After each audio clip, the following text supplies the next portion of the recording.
I bet you didn't see that one coming. Austin Simmons has decommitted from Florida, and he is subsequently committed to the Ole Miss Rebels. For those of you that don't follow recruiting that closely, this probably surprises you. But believe me, I have plenty of more surprises in store for you within this podcast. Number one, let's talk about Simmons and his backdrop, because this is one of the most unique recruitments I've ever seen. And I've been following this stuff over 30 years in some capacity. Number one here, he's going to skip not one, but two classes, because he is technically a class of 25 kid. He was at Pahokee High School, and he was going to transfer to a different school, etc. But he's going to move up two classes. Well, how do you do that? Being an elite academic kid who is very, very motivated. 5 point something or other GPA, taking college courses. He's going to have his associate's degree, all that stuff before he enrolls and heads off to college at Ole Miss. Two, this is a kid that had a plan early and he stuck to it. Get the kid credit. You know, his parents and everybody around him pushed him academically and he went out and did it. So good for him. The third part of this, though, is the one where it gets murky. I've been asked, somebody asked me, like, could he play early in the SEC? I'm like, look, that's a terrible idea. He's 2 years more in high school. Don't want to play him. I don't know what the plan is at Ole Miss by Lane Kiffin or anybody else, but I will tell you right now, nobody that's 17 years old should be playing in the SEC West, period, let alone at quarterback. Bad idea. He needs to learn and go through the process like everybody else, especially physically. You cannot change how your body matures. You can lift weights, but it's not the same as filling out. That is on God's own time, and that is not going to be changed. That being stated, I will go one step further. What about a redshirt year and then maybe competing? I wouldn't rule it out. That's my first answer. But I would still like him to be a third year in the SEC before he plays. For those of you who have looked at the 2024 SEC schedule, Ole Miss is playing a plethora of top teams. They don't play Bama, I believe, for the first time in forever, but the SEC is still full of pit stops that aren't very easy, and you got Texas and Oklahoma coming into the league, Georgia, Florida, all these different schools are still there. It would be best if he didn't have to play as a redshirt freshman, but I can tell you this much, and this is where it gets very interesting. Simmons is smart enough to pick up the playbook, unlike just about anybody I've been around, and I've seen him throw. I've been around him numerous times. But more importantly with Simmons, he will take on the challenge. If you don't want to get in the race, you're not going to really win the race if you're forced into it. You got to want it. He wanted it academically. He went out and did it over a 5 point something or other GPA, 5.6, whatever it was. It was ridiculous.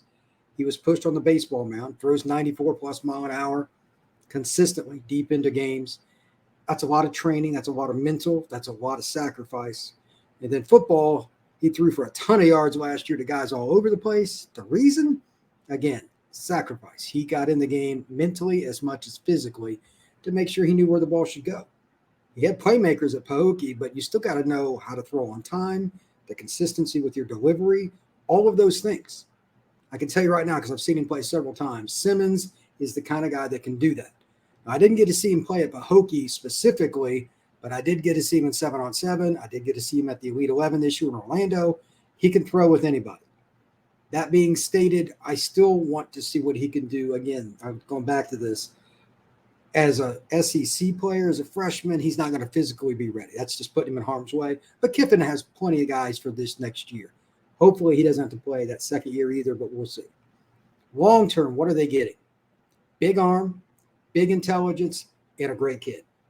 Ole Miss isn't just getting some random kid from Florida that's all talent and a bunch of mouth or something like that. This kid is exactly what you want on and off the gridiron, period. My only other question is, Ole Miss has one hell of a baseball program. What is he going to do with that? It's one thing to play baseball if you are a football player and you're going to play in the outfield. And he's a hell of a hitter, too. He could do that. But if he's going to pitch and he's going to play quarterback, those are different kind of deals. You train differently. I'd be interested to see what's going to happen with him. I don't know. I haven't heard. I haven't talked to anybody.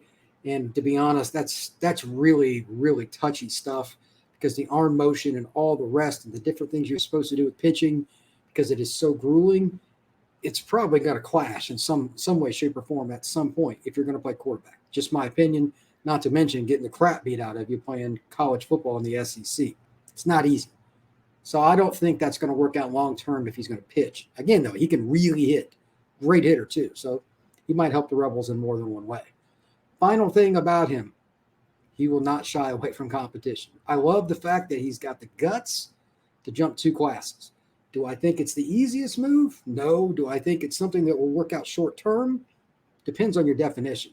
To me, the short term win is for him to be low key, get bigger, faster, stronger, learn the playbook, and let older players play so he can be a normal kid, go on and be a freshman and a sophomore in college like he would be a junior and senior in high school, which is crazy. And then let it rip. But this, I do know. Big-time talent, great kid, and Ole Miss got one hell of a football player. Please like this podcast. Make sure you share it. Please go ahead and subscribe to this channel. I'm going to have a lot of different stuff. Obviously, this is a very unique podcast about a kid moving up too. But if you got a comment about it, that's the thing I want the most. Have you seen Simmons? What do you think about it? Do you think it's a good idea for him, even though he is a truly academically special kid, to move up 2 classes? Whatever you want to talk about, let's talk about some Rebels football, some Rebels recruiting. Comment below, and I'll get back with you. Thank you very much, and have a great day.